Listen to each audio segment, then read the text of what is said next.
Last podcast on the left is all about the facts. So when Southern New Hampshire University came on as a sponsor, it was time to do some research. Turns out they offer more than 200 online degree programs, and get this, criminal justice and psychology are some of the most popular. Classes have no set meeting times, and tuition rates are some of the lowest in the U.S. Want to learn even more about SNHU? Visit snhu.edu/last. Insurance isn't one size fits all. That's why drivers have trusted Progressive's Name Your Price tool for years. Just tell Progressive what you want to pay, and they'll show you coverage options that fit your budget. Visit Progressive.com to find a car insurance rate that works for you. Progressive Casualty Insurance Company and Affiliates. Price and coverage match limited by state law. There's no place to escape to. This is the last podcast. On the left. That's when the cannibalism started. What was that? Yeah, it's insane that he forgot. We did our time. We did That's the what September Marcus 11th said. episode. So it's like we already did it. We did celebrated it. We're done. We didn't celebrate it. We acknowledged discussed it. Acknowledged it.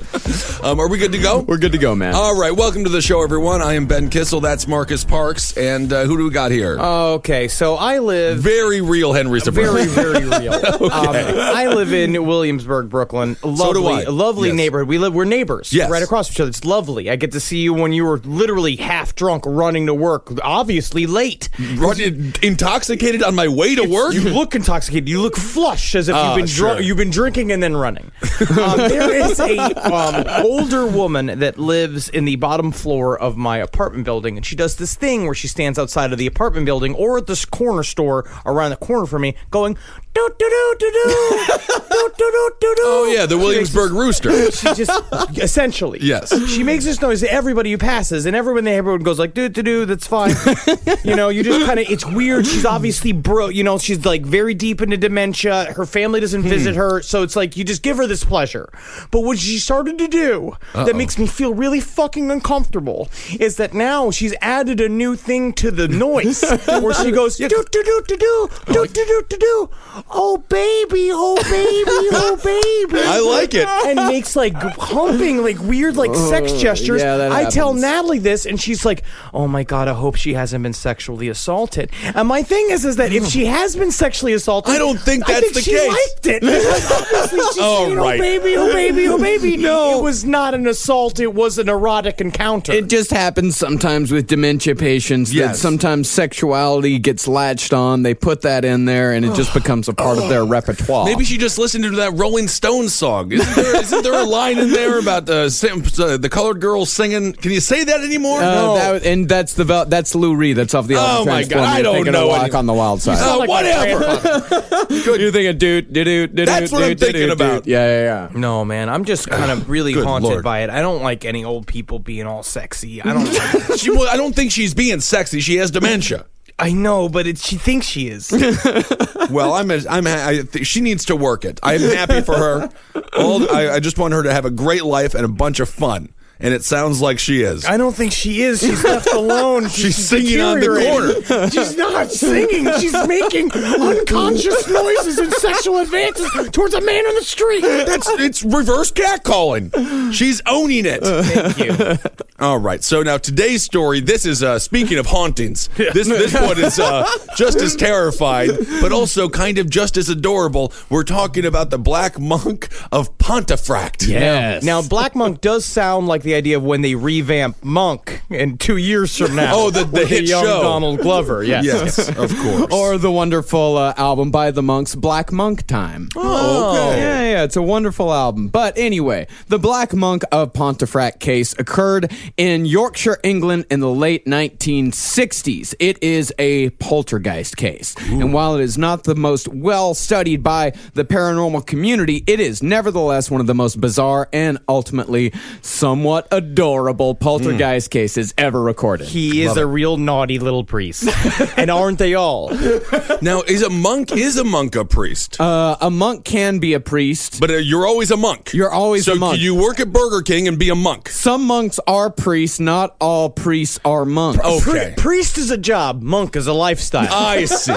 What I love about this case is that it's largely unproven to be a hoax, which is really nice. It's like Amityville has been fucking blasted all over the place. Sure. Every other big haunting you hear about has always been like, it's like, oh, it's the teenage daughter and it's got a loudspeaker in the attic. And it's like, no, this is it's always It was a Scooby-Doo episode you're remembering. They always turn into a Scooby-Doo episode. Yes. This has been, this is pretty legitimate. Well, the reason why the Black Monk of Pontefract case is different from all the rest of the poltergeist hauntings is that usually poltergeist hauntings, you just have the testimony of the family. That's it. Sure. You just have a family, like kind of a son, a daughter, parents. They're usually the only ones that, like, for example, the haunting that was that Conjuring 2 is based on. Yes. Right. Like, that haunting was just, all you have is the family and the Warrens. We know the Warrens are full of shit. But the family, you don't necessarily know with them. But this case, this is like a whole town got in on this. They all were, their neighbors were into it. They had a local paranormal investigator who showed up in the middle of the night who was into it. The Vickers were scared of the house. Yeah. They said the house glowed. It's like crazy shit. So the whole town was scared by this house. So you're telling me a hillbilly town in England in the 1960s all believed the same bullshit? Yes. Is that what we're talking about But they here? did not have a PR person. Oh, I see. Yeah, when people go and talk to the town of Pontefract, or at least when they went in the 70s and 80s, they said that when they talked to neighbors, when they talked to townsfolk, they actually told the story as if it actually happened to them. It was stuff where it was like, oh, do you remember when the grandfather clock fell down? It's like, oh, yeah, that was around September. It's like, actually, no, that was around October when Jerry's sister came to visit. I remember it. It's when you get in the house, you give yourself a bit of a bopper. That's what you got to walk for yourself. Well, this is just a fun little bar, isn't it? You got to watch yourself to get in there, gook in there, rip around your hippity eggs, and you don't even know what you got to do yourself. All right. Must sort of be an Australian transplant as well. And we can't wait to get a little bit of that local color when we come to the UK here in a couple of weeks. It's Get off your top, I'll do that. This town does sound like an extremely strange town to stop in if you're just a random traveler coming through. It reminds me of that great film Hot Fuzz. Yeah. If you remember that. Strange town folk. The cop was right.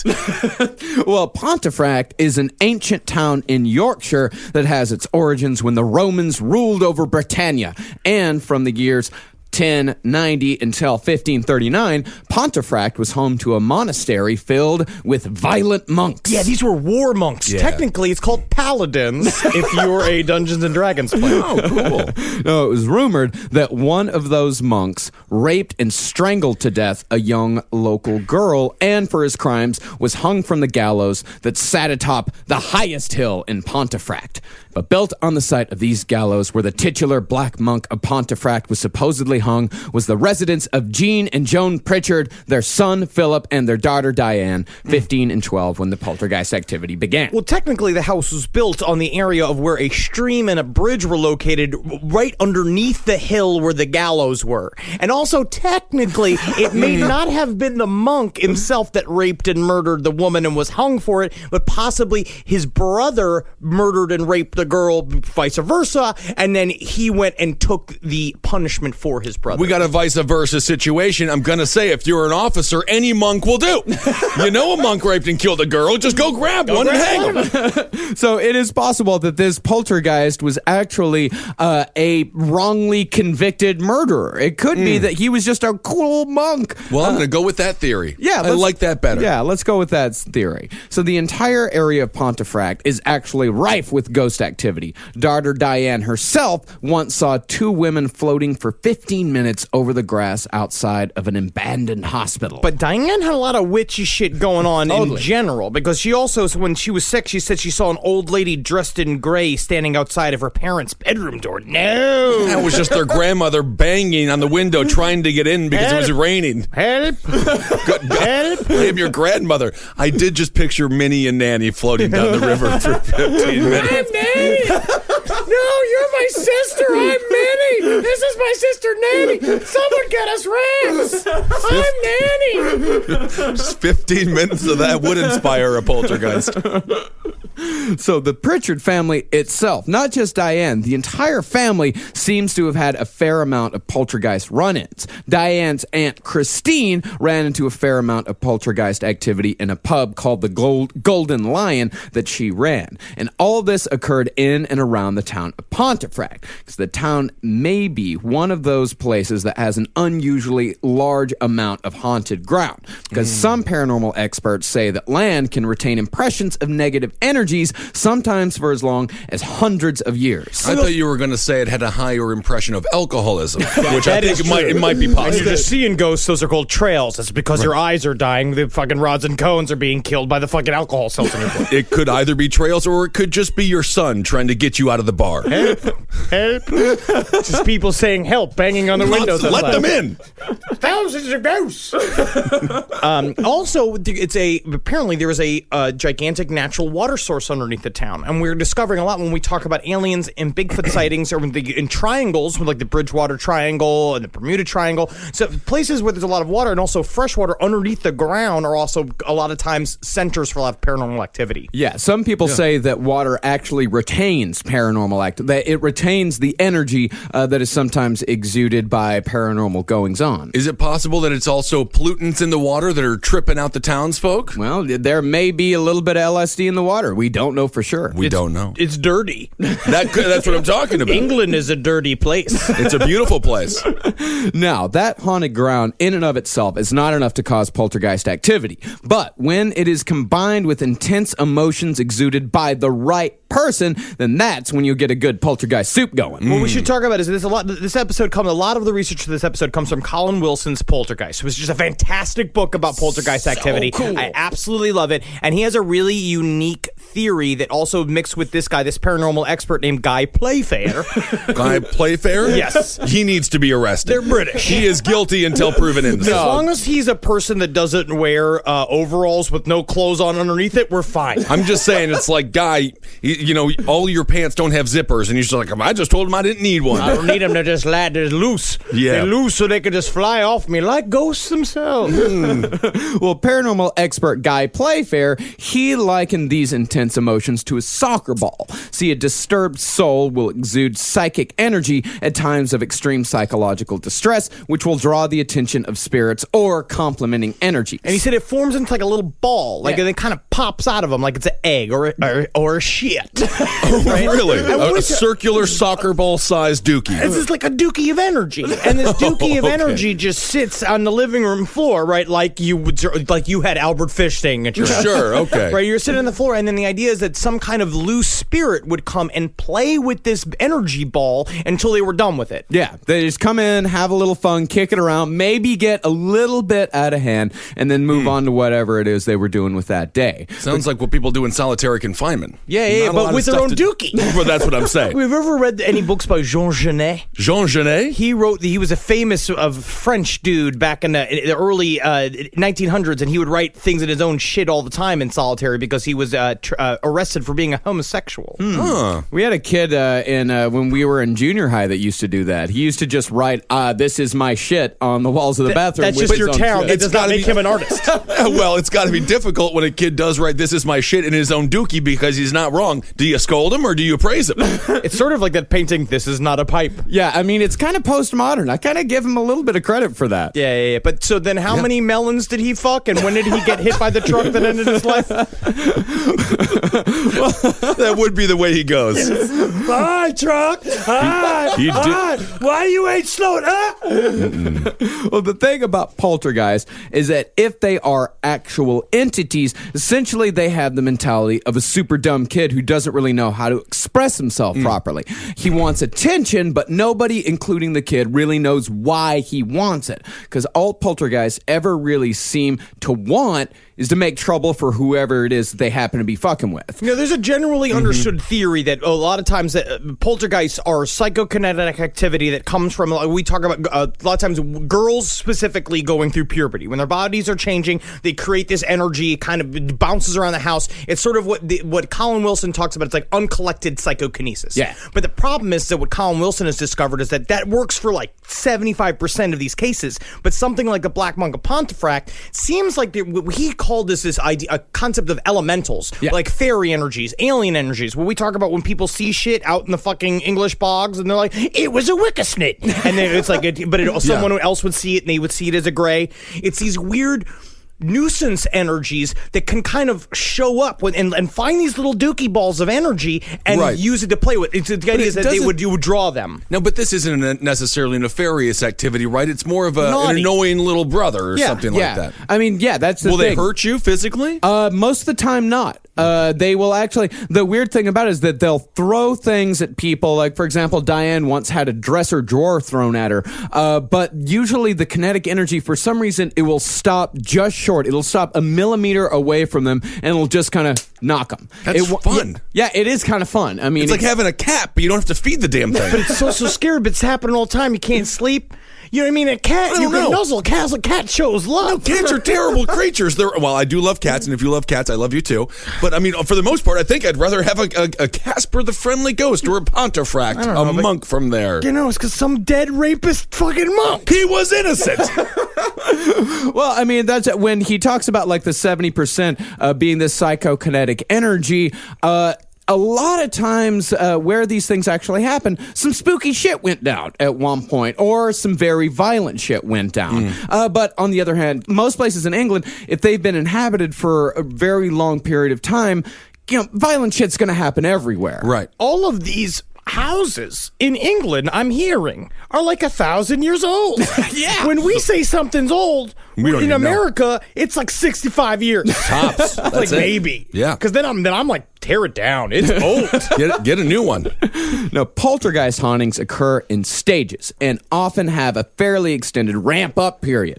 Stage 1 is known as the latent, dormant, passive stage. And in this stage, nothing super weird happens. It's usually pets acting weird, like they'll bark at nothing, they'll stare and growl at an object that nobody can see. You'll also get cold spots around the house, which means that the temperature will drop in a certain area for no reason. I grow more hair.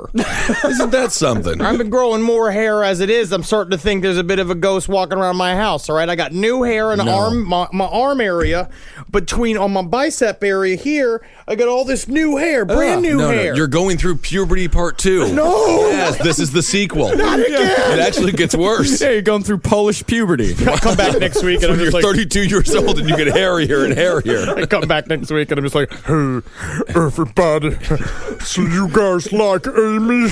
Sometimes girls make me feel different. I like this new Henry. Stage 2 is the obvious detectable present stage. Cold spots will get bigger, sometimes covering entire rooms. And unexplained scratches, gashes, or cuts also start to appear on walls, furniture, or even people. Now, is it possible the cold spots, are they ghost toots? Is that a possibility?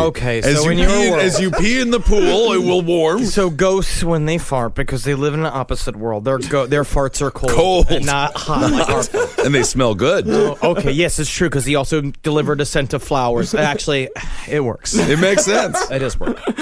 But Stage 1, Stage 2, the Black Monk of Pontefract poltergeist, as far as we know, skipped right past stages 1 and 2 and came in hard on Stage 3, the increased kinetic activity stage. It also does sound like a really good Kevin Hart paranormal spoof movie. It does. This podcast is brought to you by Squarespace. Squarespace is an all-in-one website platform that helps you stand out online. Yes, that's right. You don't have to smash your face with a hammer. You can just start a business. It's got everything you need on Squarespace, from securing your domain to building a professional site and showcasing your work all in one place. Let's say you want to show everybody how you can carve your ribs out of your lower abdomen so that you look more like a Ken doll. That's amazing. You can bring your vision to life with AI-powered design or curated templates, plus flexible editing tools that helps you create something that truly reflects your style, especially if you are somebody that is trying to corrupt the young men of America. That's what Squarespace is really going to help you. Squarespace makes it easy. It makes it easy for you to put all that together, and you just go to Squarespace and do it all. Thanks, Braden. Head to squarespace.com/left for a free trial. And when you're ready to launch, use offer code LEFT to save 10% off your first purchase of a website or domain. Hey there, everybody. Is your cell phone bill too much money? Are you getting that bill and you're like, hey, what is this? I can't believe for what? For 5G? Are you crazy right now? $100? I don't even barely got any bars when I'm just sitting in my living room. Okay? You don't have to deal with that anymore. Are you ready for this? $15 a month. That's right. $15 a month on Mint Mobile. Yeah, baby. Get their wireless plan. Because they're just sitting there on the T-Mobile 5G network, and it's just $15. Your whole life, you're just paying all this money every month. You're like, why? Where's it going? It's going to these phone companies that are robbing you. So go to Mint Mobile. Let them help you talk to your mom. So get your new wireless plan for just $15 a month. Go to mintmobile.com/LPOTL. That's mintmobile.com/LPOTL. Cut your wireless bill to $15 a month at mintmobile.com/LPOTL. That's it. There's no catch. Upfront payment of $45 for 3 months, $90 for 6 months, $180 for 12 months. Plan required, $15 per month equivalent. Taxes and fees extra. Initial plan term only. Greater than 50 gigabytes may slow when the network is busy. Includes up to 20 gigabytes hotspot. Capable device required. Availability, speed, and coverage varies. See mintmobile.com. It's obvious we love true crime, but it does make us feel a little paranoid about what's out there, as it should. And that's why it's so important to get a home security system that gives you peace of mind. With SimpliSafe, you can stop crimes before they even start using their AI-powered cameras to identify threats on your property and alert US-based live agents to take action. Like arriving in a helicopter in the night, coming down from the helicopter, zipping down and breaking through the windows with their big axes, and going through the house, ripping through the walls, finding the criminals. It's easy to do. SimpliSafe has been a game changer for us. And the best part, there's no long-term contract. We've used it since the very early days of SimpliSafe here at LPN, and it keeps us safe, doesn't it? It keeps all of our thoughts inside the building. Then there's the ones we let out because they have to go out because that's a part of it. But SimpliSafe keeps the other thoughts safe. And for that, we say thank you, SimpliSafe. And we want you to experience the same peace of mind as we, which is why we've partnered with SimpliSafe to offer an exclusive discount to all of our listeners. Right now, you can get 50% off your new system by visiting simplysafe.com/LPOTL. That's half off at simplysafe.com/LPOTL. There's no safe like SimpliSafe.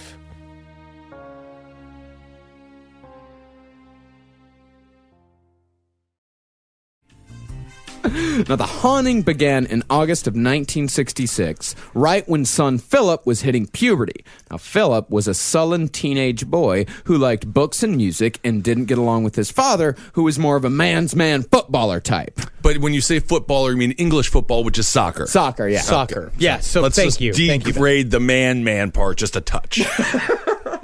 Now, the first incident occurred one day while Philip was at the house alone with his grandmother. Now, Philip said he walked into the room where his grandmother was knitting and saw a white chalky powder floating down through the air. And when he walked closer, he saw that the powder wasn't falling from the ceiling, but rather from a point about 5 feet up from the floor, as if there was a portal above his grandmother's head, salting her with chalk dust. The grandmother walked across the street to her daughter's house to get another witness to the phenomenon, and when they came back, the powder was still falling. And we're talking about, they said that it covered all the surfaces. Yeah. It literally filled her coffee cup. Like she had a coffee cup and it was like up to an inch of powder. It was like falling hard in there. It was like standing next to fucking Alan Thicke when he's combing his hair. Oh, yeah. I love Alan Thicke. Does Alan Thicke have really bad dandruff? We don't know with that hair. I assume. Yeah, it's possible. No, when the grandmother walked to the kitchen to get a broom to clean up all this chalky dust, she almost slipped and fell on a large puddle of water on the kitchen floor. She got a towel and mopped it up, but as soon as she squeezed out the cloth, another pool appeared, and then another, and then another, and then another. Every time she mopped one up, another pool would appear. Same thing happened with my grandmother. Yeah. But it was Yes, pee-pee. Exactly. The old pool warmer. I think is it possible the house is just decaying? Absolutely not. They checked underneath the linoleum and found that it was. Yeah, I mean, yeah, Ben. If it was just Henry that, is looking the at me whole like, story would be over. Yeah, the whole story would And be it turned over. out the house needed to be fixed, and that's what they did, and that's the end. Thank you. They should have called an Al Borland Please from donate. Tool Time, and he would have fixed up the house just fine. Please donate to our Patreon. We did a lot of work on this week's episode. The house was a creaky house. No, they checked underneath the linoleum and found that it was completely dry underneath. They even called out the water board. Okay. They called up the guy from, the local water board and said, like, man, listen, you need to come check this out. This is super weird. He came and found there was absolutely nothing wrong. And the pools themselves were in such a neat outline as to make it impossible for them to have been poured from above. There was no splash. There was no nothing. They just appeared out of nowhere and grew into perfect circles. And every single time that they would wipe it away, it would grow into the same circle, and it would appear all over the house. And they said this is a factor in poltergeist hauntings. This has happened before, but it's very rare. And actually, it's like, and it's also this weird explanation. What is this? Yeah, Guy Playfair thinks that the water is some kind of condensation caused by the poltergeist energy moving through the environment. I don't know. It wasn't really explained all that clearly. Colin Wilson. Makes sense to me. Yeah, maybe it was a little pool for ants. That is cute. That's kind of fun. You just live in a world of whimsy, don't you? Every day. Yeah. You're crying. No, it's all nothing but joy here.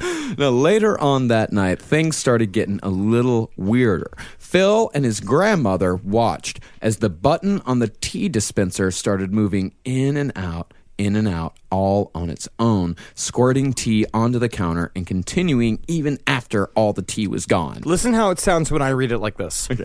Moving in and out, in and out, all on its own, squirting tea out onto the counter, and it continued even after all the tea was gone. Someone's doing a good job. That tea is loving it. Yeah, and and remember, when you hear that, remember it's Phil and his grandmother watched on. Naughty grandma. Deleted scene from Harold and Maude, perhaps. What is a tea button?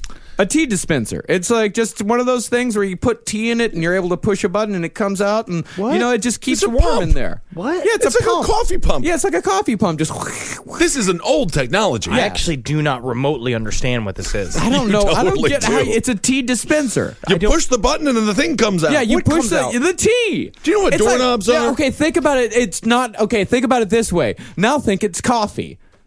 Okay, now it makes sense.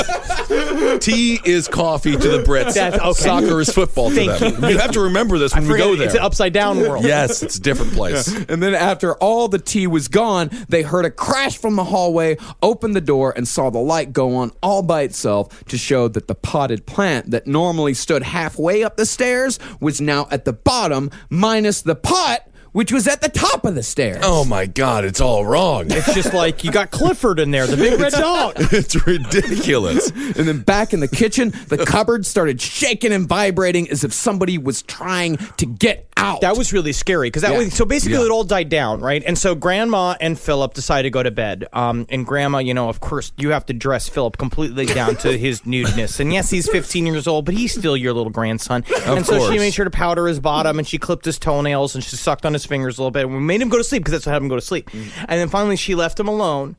And he sat there in the bedroom and watched as it looked like something was inside the cupboard, just literally go blah, blah, blah, blah, blah, blah, blah, back and forth. Yeah, that was the wardrobe. That was a wardrobe. Yeah. And then literally they just ran out of house. We're like, we're going to go stay at the Catholics across the street. Yeah. They went over and stayed at their daughter's house. Because the whole family lived all around there. It was a wonderful little neighborhood. It does sound exciting. It sounds extremely fun, though, as well. I do wish I was the Black Monk. I mean, it seems like he was having a great time pumping the tea, putting the plant, in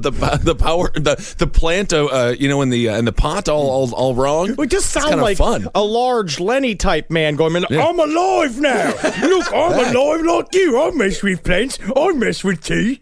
Why not? And the next day, they woke up, went and got the neighborhood ghost expert, a Mr. McDonald. This is literally like the Burbs. Yeah. And it was like, you're like, you know who'd be into this? Mr. O'Donnell. Mr. O'Donnell loves talking about ghosts. And they go over there and they just so happen to be his light is on at 12:30 at night because he's literally waiting for someone to come and tell him there's a ghost to investigate. I feel like this town might not have a dentist. Perhaps there's no doctor, but it does have a ghost expert. So they knew what was important. Yeah, they knew exactly who they needed to go and talk to. So Yes. Mr. McDonald came over and immediately recognized this as poltergeist activity. But he went, searched the house, found nothing, and nothing happened. And I love this story because he did literally sat, they had a cuppa and they sat at the table and he was just like, all right, well, because the activity had died down. And he's like, you know what's really weird though? It's like one thing you'll notice about poltergeist activity. Let me do it again, normal.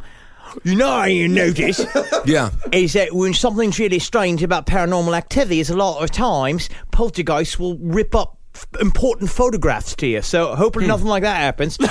As he's walking out the door, they hear a crash upstairs.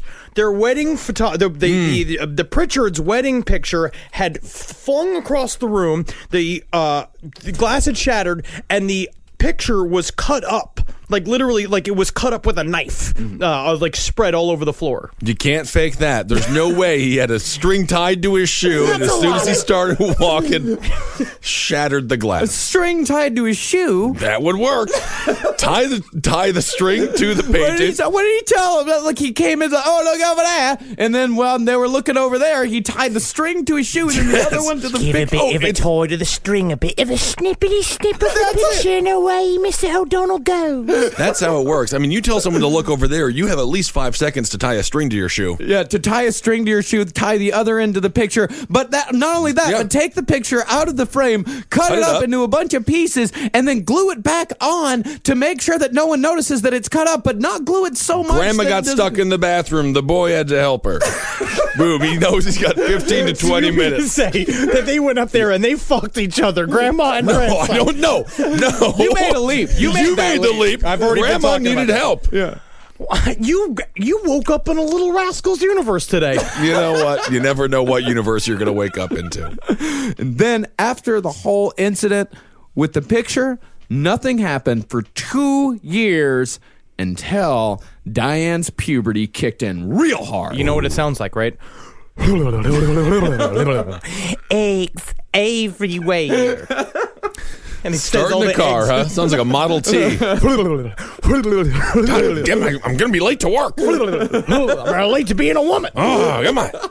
Now, the Black Monk case is somewhat unique in that it seems as if there are actually 2 separate agents of focus. Agents of focus are the people that the poltergeist activity centers around. The first agent was Philip, whose haunting lasted no more than 24 hours. The second was Diane, whose haunting would last around 9 months. Because that's what, there's another paranormal expert, what he says is that ghosts haunt house, poltergeists haunt people. Which makes a lot of sense. And that's what he's talking about, the mixture of weird psychokinetic activity that comes from kids' bodies changing, mixed with maybe there's some sort of entity that can use that energy to interact with their environment, and it just so happened that the little girl's eggs were more supple and fertile than the spermies inside of the boy. I guess the ghost had a type. I think it's disgusting that these ghosts are doing that to children. Thank you. I'm against this. Ghost should be hung again.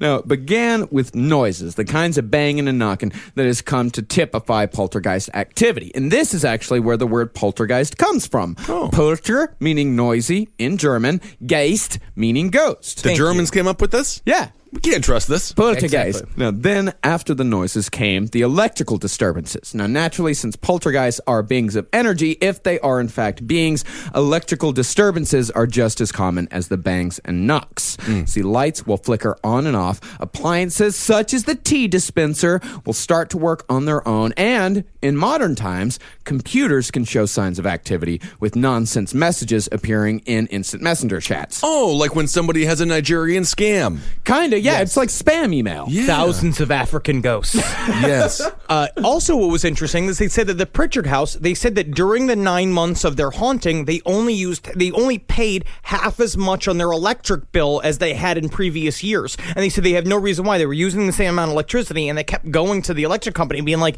we're honest people. We normally pay this amount of money on this on our bills, and normally it's half that. And they're like, that's what the meter's saying. So the ghosts help the economy.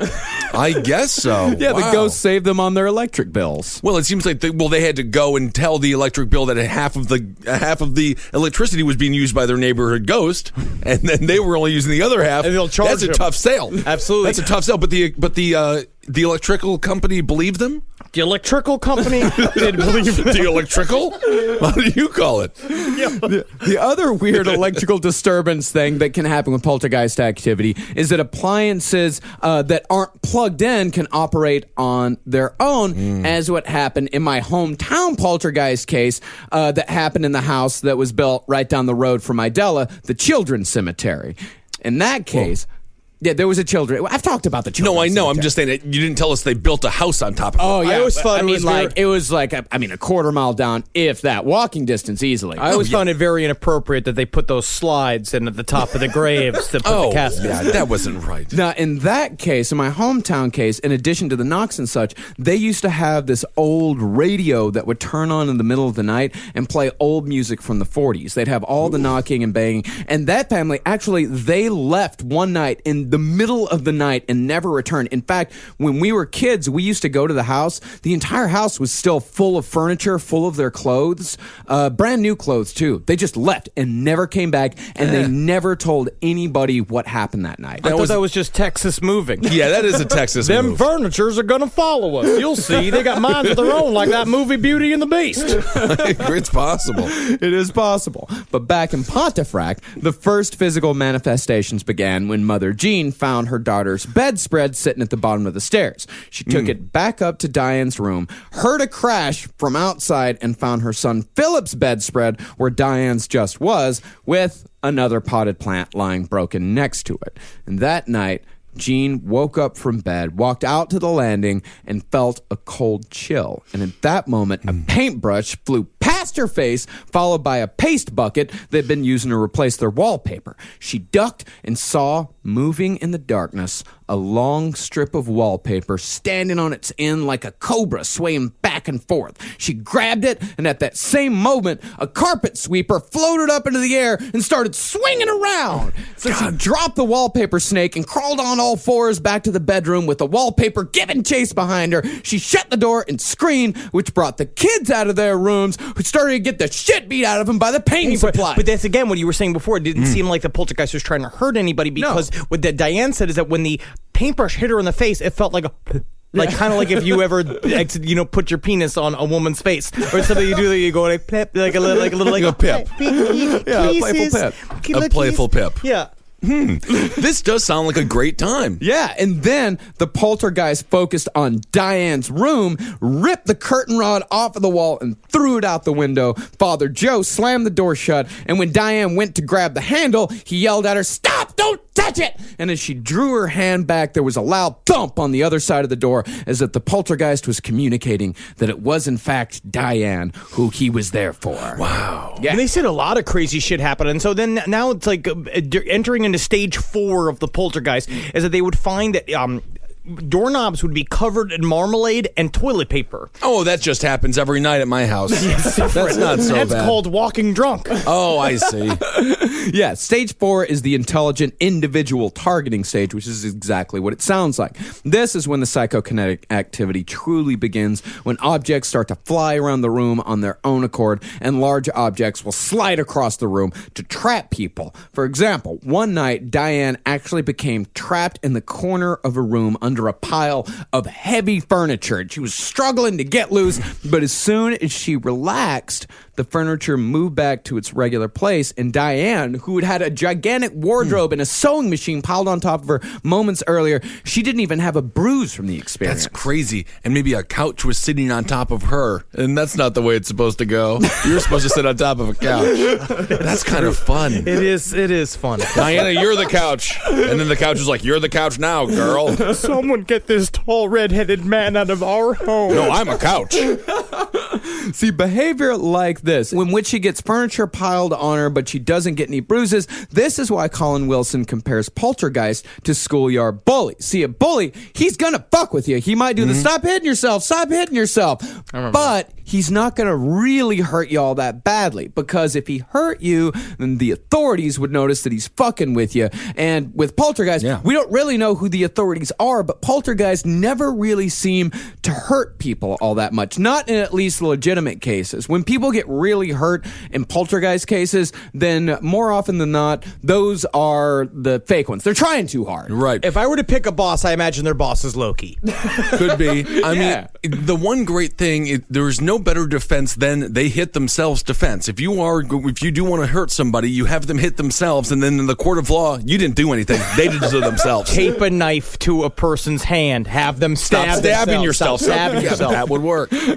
I mean, but also it's about maybe that's where the locus of the poltergeist is, in fact, inside of Diane, and the fact that she can't really hurt herself, and it's still her family. It's still so that somehow it's directed by her own personality, where it's about reaching out for attention. Yeah, I mean, for example, as far as the weird stuff that happens to Diane, one night she got thrown off of her bed onto the floor. Her mattress shot up in the air and landed on top of her. That happened 4 times. I feel terrible for this girl. She's going through an horrific physical change. Well, I mean, speaking of physicality, I mean, both her and Philip, they always complained about the area around their solar plexus, right below the chest where the stomach starts. They talk about it feeling twisted up inside, especially when activity was about to occur. They always knew they always knew in their chest when it started feeling weird that some shit was about to go down. So literally it was like they were getting their belly sucked on like the ghost was some big Jimmy Savile. Oh, could be.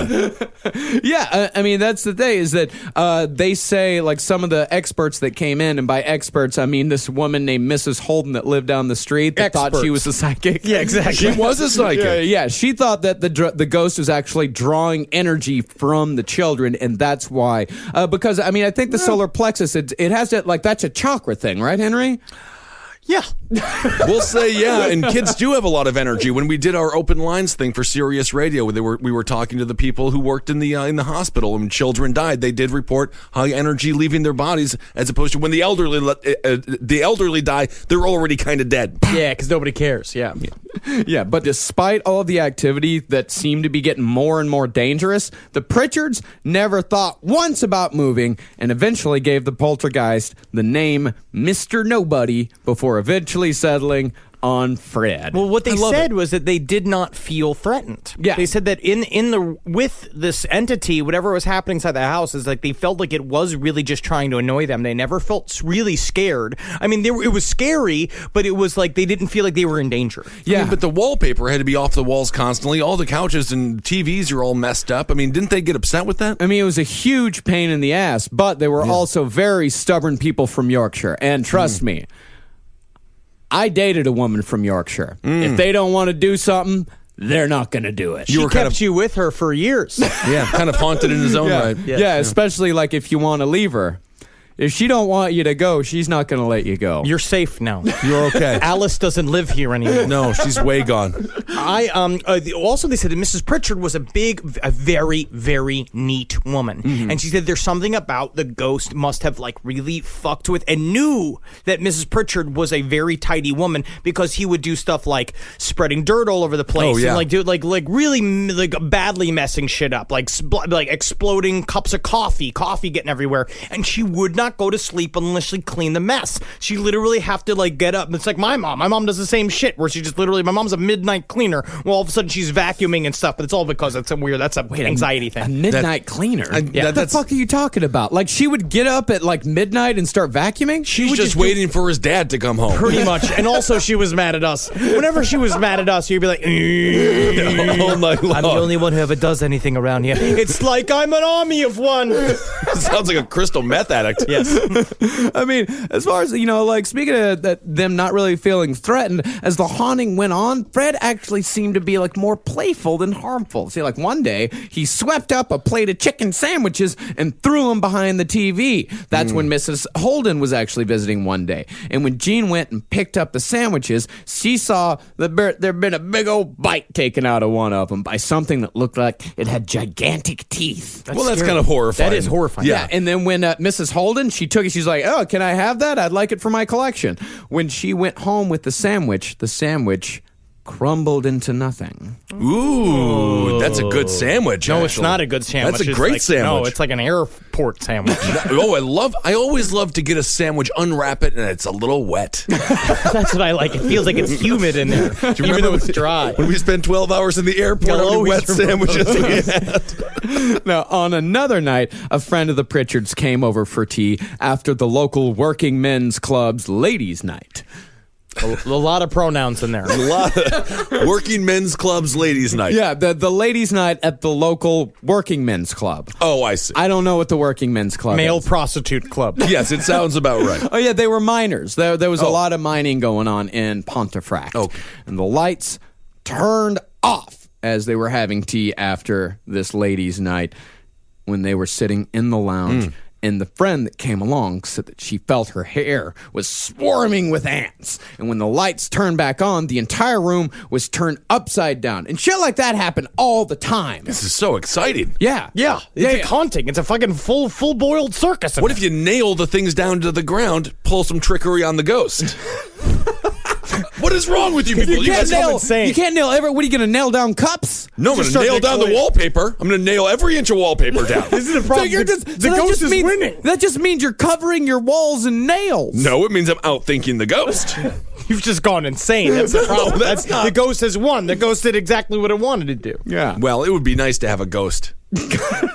You're just lonely. Yeah. No, you I'm just not want that somebody lonely. Yeah, you're not that lonely. No, I'm not lonely at all, technically. You There's have roommates always that people never around leave. me. Yeah. You know, it's like there's a lady over the house. Yeah. Yeah, you got shit going on. I got my mouse Pudgy. Yeah. He's doing great, by the way. I He saw is? him the other day. Every time, this is not a lie, every time I order Papa John's, Pudgy comes around. That's fucking very weird. I You ordered live some like the last biggest, night. drunkest Cinderella on the face of the planet. I ordered Papa John's. Papa was in the house last night, and sure enough, I said, Pudgy, of course you did. He was like, he smells it. He is a cute mouse. Well, speaking of adorable stuff, the most adorable incident involving Fred came when Joe's sister Maud came to visit to see the haunting for herself because the Pritchard story had gotten reported in the news. In all of this publicity, Aunt Maud found it very undignified. She was very religious, a big stuffy woman. She thought that they were doing it for attention, and she wanted to go there and blow up their spot and show everybody that Aunt Maud knows what's going on. God, I did just find the love of my life, a very religious, big, stuffy woman. Yeah. Mom, you are just a bunch of boofs and toofs, and I'm coming there to show you that I'm the most classy woman. Oh. Well, she's always there. On the night she came to visit, just as Maud was in the kitchen telling her brother that she thought the whole thing was poppycock, the lights went out with only the red glow of the kitchen fire illuminating the room. And she assumed the kids are doing it. And literally she's going like, Philip, turn on the lights. Turn on the lights. I cannot see my knees. Well, I don't think you could see him with the lights on either. And then the refrigerator door swung open, a jug of milk floated out and got turned over on Maud's head. it's just literally like a soaking her in movie. milk. It's like the fucking Marx Brothers. Literally dumped her in. She went, You got to get out of that house. Or just turn your head up and start drinking it. And then her fur gloves floated up from the table and looked as if they were being worn by an invisible being. and she kept the entire time literally screaming like, Philip, stop that! Stop it, Philip! Like Philip was really doing it. And finally, Mrs. Pritchard turned to me like, you think Philip's doing this? And then watched as the gloves started dancing by themselves in front of her. It was just Oh my fun. God. It's Yeah. like a weird, like, you know, like in Sesame Street, they used to cut to like the moment shots, like dance pieces, like the weird, like all dressed in black, but they got like white gloves on. Yeah. And it got even more fun from there because the gloves disappeared and then reappeared up in the bedroom. They ran upstairs because, you know, there was a crash and noise, of course. They ran upstairs and they saw that one of the gloves was doing like a come hither motion. Ooh. Like what you're supposed to do when you're fingering. Oh. Yeah, hitting the G spot. Oh, my. And but the other fist was shaking at Aunt Maud, like, oh, why I oughta? And then she Whoa. got freaked out and she started singing Onward Christian Soldiers, to which the gloves started conducting her and beating in time. This is just missing a talking French candlestick, and we got Literally. ourselves a real Disney film. It's voiced by Sinbad. Chris Pratt's in there. Oh, I love Chris Pratt. Thin Chris Pratt, not fat Chris Pratt. Oh, thank you for Thin Chris Pratt. Man Crush Monday. And Maud, of course, after that, ran out of the house and never returned to the Pritchard household. And so at this point, everyone in the house must have been on the side of the ghost. Yeah. They didn't want her in there. Very much. And the Pritchards on that night got their groove back. Oh, that's so sweet. And then Wouldn't it be kind of, that's a good storyline to this too, because that was the thing. A lot of it is that there was a lot of infighting in the house. They said tension was leading up. As a lot of time, poltergeist activity is resulting because of like personal tension and drama. It's like the dad and the son were fighting, the husband and wife were fighting. Would be amazing is that after this stuffy woman ran into the house all covered in milk, and she's like, oh, I'm like a farm accident, and you're running out catching the first lorry that popped its cap out around the kibbity cop. I don't know what they call corners. Clippity clop is right. We're going to find out. they say kitty corner or some weird shit like that. Shit. And that night, they finally get horny for each other again. Isn't that nice? The husband and wife. Yes. Yeah, and then good. Fred looks on him, nods approvingly. Yeah. Yes. Get it going. Maybe he learned something from the, in a Kevin Hart voice. yes, maybe he learned something from the come hither motion that Fred taught him. Call me a squirrel, 'cause I'm covered in acorns. That's right. So many people are focused on where their money is today. And Acorns is the financial wellness app that cares about where your money is going tomorrow. Let Acorns work for you. You put acorns in the ground and you're gonna get trees tomorrow. That's right, investments. And with the Acorns potential screen, you could find out what your money is capable of. I always do that. I'm like, I want to invest in something that I like. Let's say cheeseburgers. Okay? That's kind of hard to do. Acorns will help you find a cheeseburger that is right for you.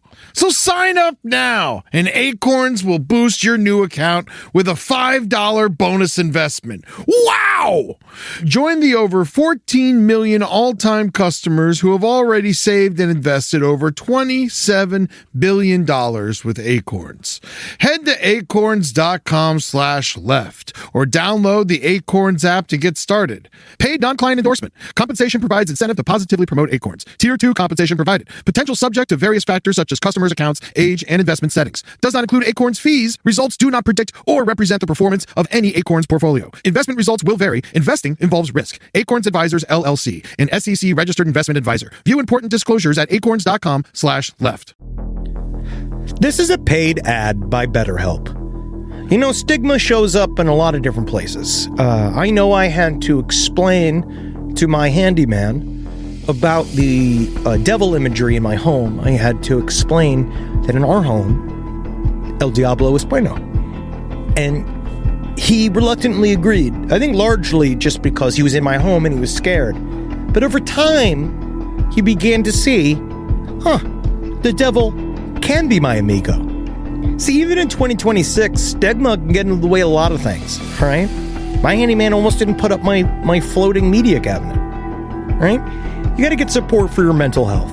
Maybe you've encouraged friends to consider therapy while avoiding taking the first step yourself because you're busy, worried what others will think, or telling yourself you should handle it alone. No, you need a team. Get therapy with BetterHelp, the world's largest online therapy platform. Give me a space to slow down and talk through what's building before it feels unmanageable. So let's take a short questionnaire to identify your needs and preferences, and BetterHelp will handle the initial therapist matching work for you. Their industry-leading match rate means BetterHelp typically gets it right the first time.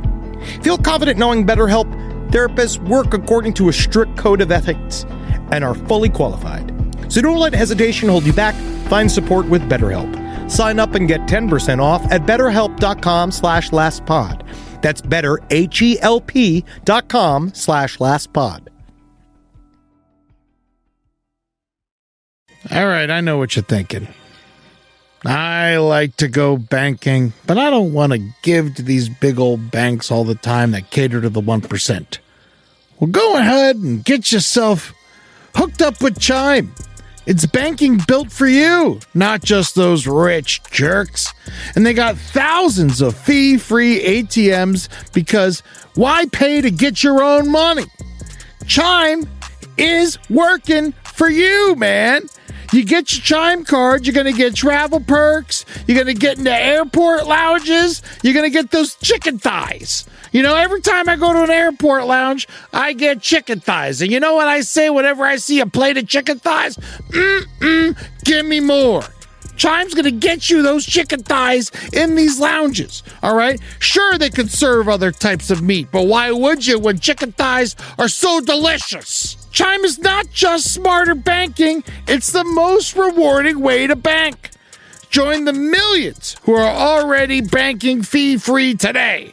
Head to chime.com/left. That's chime.com/left. It only takes a few minutes to sign up. Chime is a fintech, not a bank. Banking services for Chime Card provided by Chime's bank partners. Optional products and services may have fees or charges. Stated cashback for Chime Prime only. No minimum balance required. For more information on travel perks, go to chime.com/disclosures. Yeah, and then Fred, he started to display an ability that is actually rare in poltergeist cases. He was actually able to move objects through solid matter. It's called apportation. APPORTATION. Apportation. Apportation. And one evening, as the Pritchards were sitting in the lounge, an egg floated through the doorway, hung in the air, fell to the floor, exploded, and filled the room with the scent of flowers. Oh no! Ooh. There's an egg there. Oh no! Eggs everywhere. It's like some sort of breakfast-based Mega Man villain. It's a flowery egg, though. Yeah, and then another egg followed it. Jean, she's sick of this shit. I'm sick of you messing with my damn eggs. These are my eggs. She went to the fridge, put all the eggs in a wooden box, and sat on the lid. But despite this, another egg just appeared in front of her, exploded with the same flowery scent, and was she opened up followed the by box. another and another and another. And when she opened up the box, all the eggs were gone. All the eggs were gone? Yep.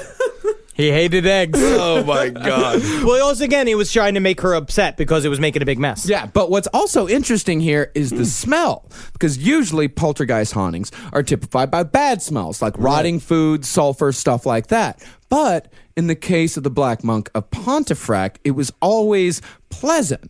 But kind of like the solar plexus thing, when you started to smell flowers, you knew some shit was about to go down. And there was kind of the same thing in my hometown haunting with another pleasant smell. They said when they smelled cooking beef. That was a pleasant smell? Yeah, that was of course. Who doesn't like the smell of cooking beef? No, I mean, I do kind of like it in theory, but when you say it like that, usually people say barbecue. It's like, I like going to a barbecue, but I would never get a cooked beef Yankee candle. Yeah, I would guess. Why the hell not? Cooked beef is a wonderful smell. Because that's the smell you have to wash off after you get back from the barbecue. Because you smell, because dogs follow you everywhere and you smell like a fucking hunk of jerky. Wait, you guys take a shower after you get back from barbecue? Every single time. Yeah, you probably should, because otherwise you smell like you work at a barbecue. Hickory smoked. Yeah, that's a great smell. No, you see, Texas. Again, we're on this side of the table, not understanding a Texas like a whole lifestyle. Right. Yeah, well, I'm going back in November, and I'm looking forward to You're going to be covered in dirt. You're bringing pickle girlfriend. You're going to splash brine on each other and look at your father who just sits in his whitey tighties all day. It's perfect. That is Texas. That is Texas. I'm jealous. That actually is kind of Texas. Yeah, but the thing about Texas is they do sit in whitey tighties, but they're always white. Very white. Dry heat. It's a dry heat. They're good at keeping clean. I never have the confidence to wear white underwear. Never. I wore gray underwear the other day, What are you and talking about? I'm wearing white underwear right now. that's Texas.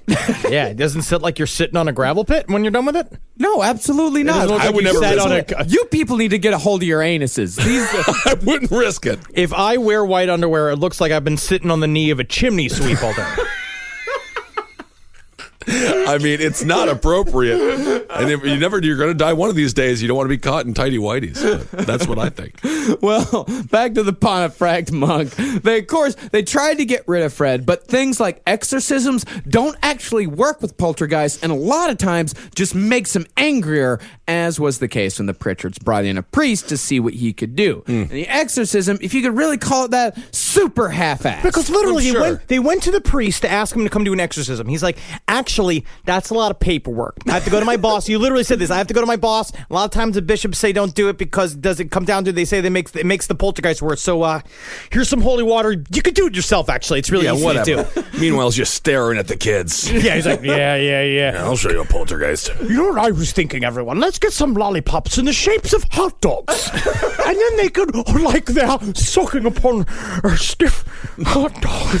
I think it's time for you to go, Father Dickhead. Oh, I was already packed. Yeah, the priest just came in and threw a little bit of holy water around, to which Fred responded by throwing something across the room and trickling the holy water down the wall in little streams. It was like it was mocking it. That was what's really interesting about the poltergeist, is that it was listening to people say stuff like about the picture, about the grandfather clock, when they said, when they went through, that was one thing, that's a famous thing that is in the movie. I think it's called While You Were Sleeping. With the lights out. I think it's with the lights out. While You Were Sleeping is that's a Sandra Bullock movie. Yes. She was in a coma. Same scenes, different films. Sort of a Terry Schiavo type film. But the grandfather clock came flying down the stairs and exploded. And basically, one thing that's what it said is that two people came to visit the house. And the mayor. Yes, the mayor came to visit the house and said, "I can't believe the grandfather clock is fine." And they're like, "God damn it!" I do. And as soon as he does it, the poltergeist threw it down the stairs. I do think in this story, in this situation, the mayor's a cat, and it's just a little top hat on.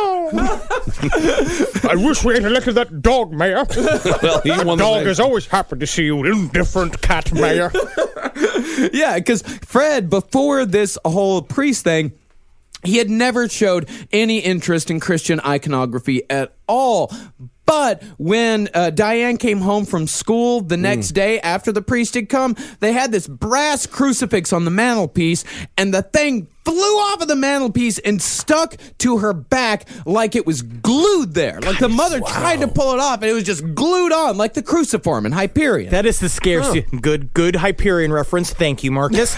Also, that's the scariest punishment of all, just having Jesus just right on you. Right on your back like that, yeah. Yeah, and then that wasn't even the end of it. He waited until Easter Sunday, and when Jean woke up on Easter Sunday, she found that all the doors had been painted with golden inverted crosses. Fuck yeah. That's painted cool. so perfectly, it looked as if they were done with the stencil. And then Gene tried to recreate them, right? Because he was like, all right, someone's good. Like, he was using, we had a bunch of spray paint that they were using to redecorate Philip's bikes, right? And you're like, maybe he went and he took the spray paint and used it, and she tried to do it herself, but the fixative of it on the door made the paint fucking galuba. Oh, I love this. Literally made it so she couldn't even paint on shit. So she's like, well, this is some kind of bullshit. And what Colin Wilson says, again, is that there's something about a poltergeist's connection to matter, and they can manipulate it in a way. It's the same thing with the apportation, about how it can take something from inside of a closed box and have it appear someplace else. So Fred is going through his sort of Banksy phase right now, and he's getting into religion, and soon he's going to take on big oil companies.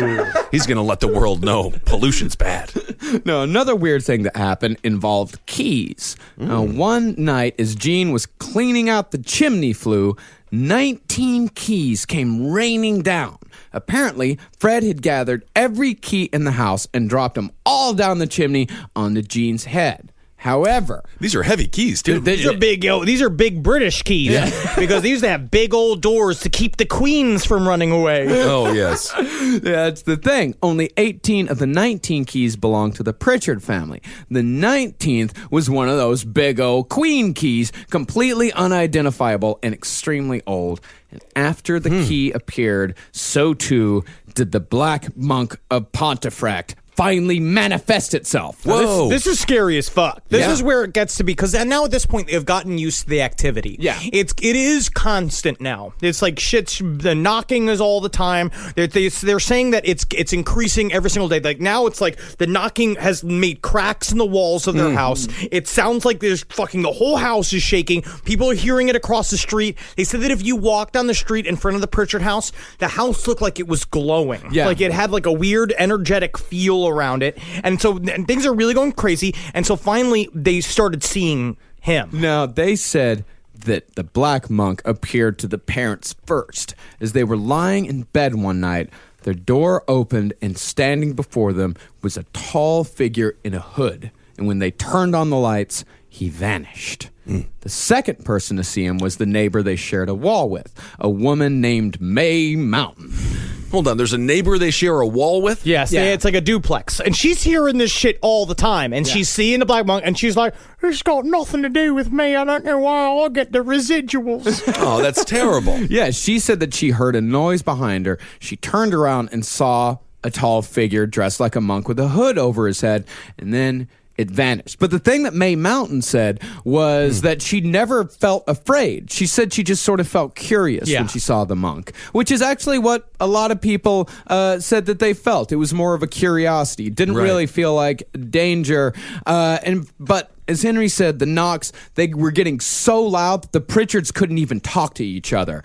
And he also, for some reason, introduced animal noises into his repertoire. Yeah, like cows and barnyard chickens. noises. Like all of this shit would just kind of pop up, and it felt like you had a farm in the house for no reason, out of nowhere, and it's just to piss them off. I think that's kind of exciting, though. Everyone loves a good animal noise. A moo-moo here and an oink-oink there. Yes, every child does. Everyone, yes. He's just trying to entertain the kids. It does sound like he's going into like his 4th album phase, where he's just like Tom Waits, or he's making fucking instruments out of bicycles and shit. He's just like, I don't know, this could be music. But you know what? That's Tom Waits' best work. Thank you. The That's bicycle good. music? Yeah, absolutely. Okay. Yeah, He's fine. Yeah, Rain Dogs? Pfft, get out of here. Okay. I liked Rain Dogs. Yeah, I know. That's what I mean. Get out of here because it's awesome. What? I can't even Why are leave. you saying opposite stuff? It's like when people say something's bad. Am they I mean supposed it's to good. go? What? You have to leave. Why do I have to leave? Now, the climax of the entire tale came one night as the lights went out, as they had 100 times before. Jean, who was in the kitchen, heard a scream from the stairs and ran out to see what was happening. She came through the door to see her daughter being dragged up the stairs, her shirt stretched out in front of her as if someone was pulling on it. The other invisible hand appeared to be around her throat. The parents pulled her free and gave her a large brandy to calm her down, as you do with kids. And moments later, they saw that her neck was covered in red finger marks. So they got her drunk? Yeah, got to. Yeah, I guess that's the only answer in this situation. Yeah, I think that's how I would have spent. I think I could honestly live happily in a house that was riddled with poltergeist hauntings, as long as I'm loaded half the time. You have to be loaded. I mean, it seems like they're monetizing it. They're flipping it. They should start charging, a ticket price. Well, they hated the attention. That's what I like about this case, and that's different than the Amityville horror case and all that stuff, is that they did not want the attention. They were truly British people that were like, we hate all of this shit. We just want it to be fixed. We're done. Right. We're like, no one's giving us an answer. Oh, yeah. The father's just like, I got a menstruating daughter, a fat kid. I think he's gay. My wife hasn't touched me in 8 months. And now we got this goddamn ghost that she named Fred. And now she fantasizes about him. Definitely sexually obsessed with Fred. Good Lord. And in the end, the solution, actually kind of dumb. Super simple. So it was a Scottish friend of Father Joe's, just casually mentioned, garlic. Sometimes they use garlic for like evil spirits and shit, like, like vampires and all that. Try some garlic. So Joe just went out and bought a shitload of garlic, hung it around the house. No more Fred. They never cooked with garlic? Not really. No, British are bland food. I thought they liked a good garlic. Oh, that's the Irish. No, the British, they boil meat until it's gray. Yeah, but I do love a great meat. You're okay, fine. We're going to get a full I love of it. British food. Here in a few weeks, we're going to get a belly full. Yeah, I'm going to go to the pub every single morning, and I'm going to get. I am really scared of this trip. Actually, chips and fish. I am actually very terrified. They are much more accepting of day drinking in England than they are here. Chips and fish. Well, at least it shows that Fred wasn't Italian. That's very true. They love garlic. Is that what you're saying? Yes. Yeah, I believe that. So that was it. So now Fred left because Fred left, and they never had any more problems with poltergeist activity ever again. But if you look up the Black Monk, of Pontefract, you're going to see many ghost investigators have showed up there. There are many pictures of entities that look like the Black Monk. It is not been debunked. It is still active. It's kind of waiting for it's waiting for the right person to come to have it go full fucking Super Saiyan again, and it's got to wait until fresh eggs are born in there. Yeah. God, I love this story though. It's a great story. But last time it really creeped me out, and it's been a long time since I felt creeped out by a ghost story. I'm just hungry for garlic. The Black Monk of Pontefract. What a great story. Yes. And we will be even close to this place when we go to the UK? No clue. Well, we're going to be in Scotland first and then Manchester second, and I think Yorkshire is somewhere in between. I'm not really sure. I'm bringing garlic in my bags. Can't wait for this trip. It's going to be a lot of fun. Yeah, and I'm pretty sure it's sold out. We might have a couple of London tickets left. We might be releasing some tickets day of. We're going to have to see on that. No promises on that. But Also, we might be, if we are able to do that, then we're definitely going to let people know on Twitter and Facebook.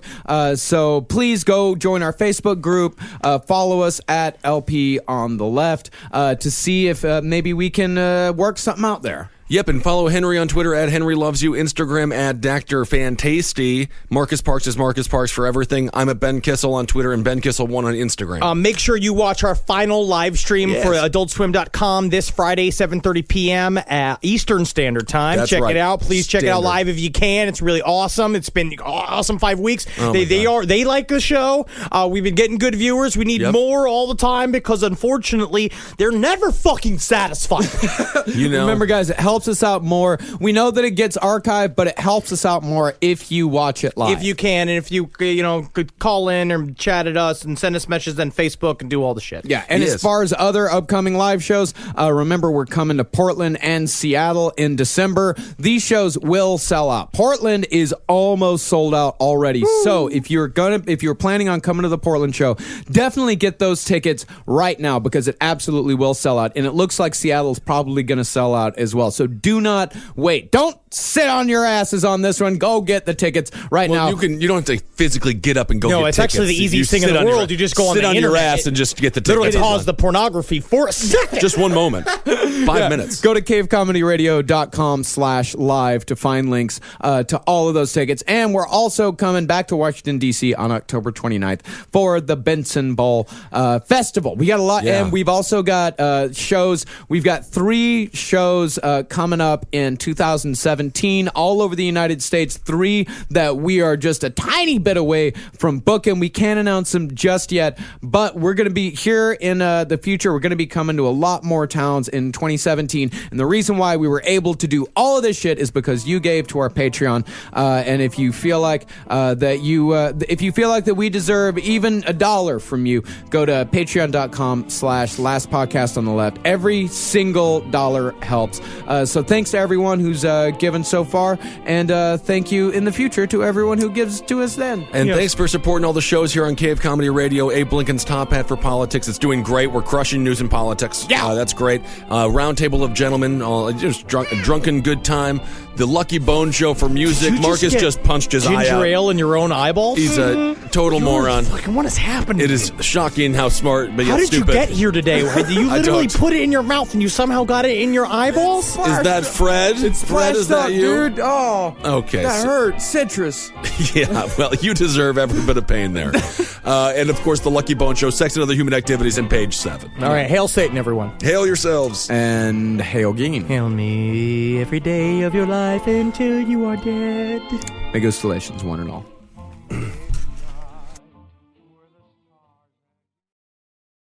You've tried melatonin, the white noise machine, the blackout curtains, the magnesium, and you're sleeping fine. Not great, just fine. At some point, you have to consider the 4-year-old pillow is doing more damage than the magnesium is fixing.